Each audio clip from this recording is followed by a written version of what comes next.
10th 12th result வந்துருச்சு. நிறைய பேர் வந்து பார்த்தீங்கன்னா ஃபெயில் ஆகிட்டு வந்து பார்த்தீங்கன்னா ரொம்ப வருத்தப்பட்டு இருக்கீங்க. நம்ம எவ்வளோ ஹார்ட் ஒர்க் பண்ணோம், எவ்வளோ விடாமுயற்சியாக நம்ம படித்தோம், ஆனால் நம்மளால் கிளியர் பண்ண முடியலன்னு சொல்லிட்டு. ஸோ உங்களுக்குலாம் வந்து பார்த்தீங்கன்னா மோட்டிவேஷனாக ஒரு விஷயத்த சொல்லிட்டு நான் வந்து ஒரு 3 போர்டு உங்களுக்கு ரெக்கமெண்ட் பண்ண போகிறேன். ஸோ வந்து பார்த்தீங்கன்னா ஹார்ட் ஒர்க் பண்ணுறவங்கலாம் பெரிய ஆளாகும்னு நினச்சிங்கன்னா கஷ்டப்பட்டு உழைக்கிற கன்ஸ்ட்ரக்ஷன் தொழிலாளிகள்லாம் பில்லியனர் ஆகிருக்கணும், ஆகலையே. ஸோ அதெல்லாம் ஹார்ட் ஒர்க் சம்டைம்ஸ் ஃபெயில் ஆகுங்க. ஸோ அதுக்கு மாற்று வழி என்ன அப்படின்னா, இன்னும் எல்லா காலேஜும் ஓப்பன் பண்ணுறதுக்கு இன்னும் ஒரு 3 மாதம் டைம் இருக்குது. சரிங்களா? செப்டம்பர் 15 தான் எல்லா காலேஜும் ஓப்பன் ஆகும். எல்லாம் Anna university counselling, NEET counselling, JoSAA counselling, CLAT counselling, okay, எல்லா டிபார்ட்மெண்ட்டுக்கும் ப்ரொஃபஷனல் கோர்ஸ், ஆர்ட்ஸ் கோர்ஸ் எல்லாத்துக்குமே இன்னும் கவுன்சிலிங்கே ஸ்டார்ட் ஆகலை.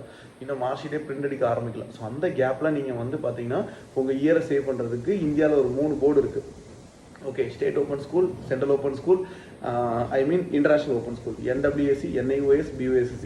இதில் வந்து நீங்கள் வந்து மேலே ஜூன்ல 1.5 மாதம் படித்து ஜூன் ஜூலையில் நீங்கள் எக்ஸாம் எழுதி ஆகஸ்ட் 15க்குள்ளே நீங்கள் ஸ்கூல் லைஃப் வந்து இண்டிபெண்ட் ஆகிடலாங்க.